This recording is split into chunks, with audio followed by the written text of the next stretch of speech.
लय जागदारीची माणसं शहाणी वाटायली का तुम्हाला? नाही, जागदारी लय शहाणी वाटायली का तुम्हाला? सतीश बा, लय शहाणी वाटायली जागदारी. म्हातार निबड असल्यामुळं चट्टासात येऊन बसली.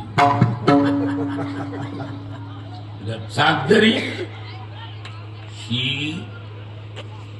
कच्चीच हाणाय बसली. इतकी निब्रट डोक्याची बी माणसं असली तरी महाराज सुंदरपणे पारमार्थामध्ये पदार्पित झाली.